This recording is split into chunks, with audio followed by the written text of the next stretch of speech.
எல்லாரும் எப்படி இருக்கீங்க? இப்போ வந்து சூப் வந்து எப்படி செய்யலான்னு பார்க்கலாம். முதல்ல மட்டன் சூப் வந்து எப்படி செய்யலான்னு பார்க்கலாம். மட்டன் வந்து நான் 1/2 கிலோ எடுத்திருக்கேன். அதை வந்து நல்ல தண்ணியில் போட்டு நல்லா கழுவி எடுத்துக்கோங்க. அதை எடுத்து கழுவிட்டு அதை எடுத்து குக்கரில் போட்டுக்கோங்க.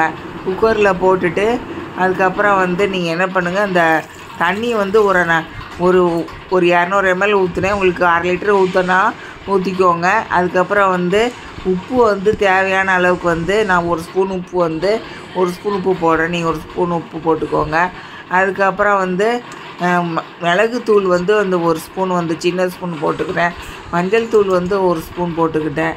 இப்போ வந்து அதை வந்து கேஸ் ஸ்டவ் ஃப்ளேம் ஃபுல்லாக வச்சு ஆவி வந்தோடனே வெயிட்டை போட்டு அதுக்கப்புறம் வந்து 20 நிமிஷம் வந்து கேஸ் ஸ்டவ் ஃப்ளேம் வந்து சிம்மில் வச்சுட்டு அதுக்கப்புறம் வந்து ஆஃப் பண்ணிடுங்க. அப்புறம் குக்கரை திறந்துட்டு அந்த கறி சூப்பை வந்து அதில் ஊற்றுங்க. கறி வந்து அப்படியே வடிகட்டுறது இருந்ததுன்னா வடிகட்டுறதை வச்சு வடிகட்டி அப்படியே வந்து ஃபில்டரை வச்சு வடிகட்டி எடுத்துக்கோங்க.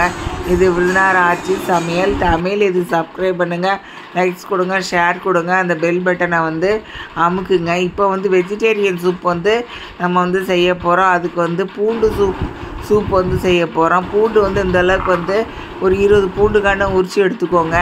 பூண்டு வந்து எங்களுக்கு உரிக்கவே முடியாது, எங்களுக்கு நிறையா வேலை இருக்குன்னா பூண்டை வந்து ஒரு எதுலையா மிக்சியில் போட்டு ஒரு 4-5 பூண்டை எடுத்து போட்டு அதை ஒரு சுற்றிட்டு அதுக்கப்புறம் அரைச்சி அந்த விழுதை எடுத்து அதில் போட்டுருங்க. ஒரே ஒரு தக்காளி ஒன்று வச்சுட்டு 1 ஸ்பூன் வந்து உப்பு போட்டுட்டு அதுக்கப்புறம் ஒரு சின்ன ஸ்பூன் அளவு மிளகு போட்டுக்கோங்க. ஒரு 2 விசில் கேஸ் ஸ்டவ் ஃப்ளேம் ஆவி வந்தோடனே வெயிட்டை போட்டு அதுக்கப்புறம் கேஸ் ஸ்டவ் ஃப்ளேம் வந்து மீடியத்தில் வச்சுட்டு ஒரு 2 விசில் வந்தோடனே ஆஃப் பண்ணிடுங்க.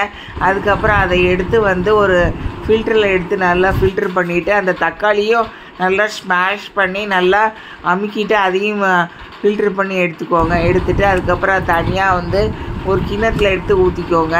ஊற்றிட்டு ஸ்பூனெல்லாம் போட்டு சூடாக இருக்கும்போதே குழந்தைங்களாகட்டும் பெரியவங்களாகட்டும் எடுத்து அவங்களுக்கு கொடுங்க. அதை சாப்பிட்டு வந்து நல்ல எனர்ஜி வரும்.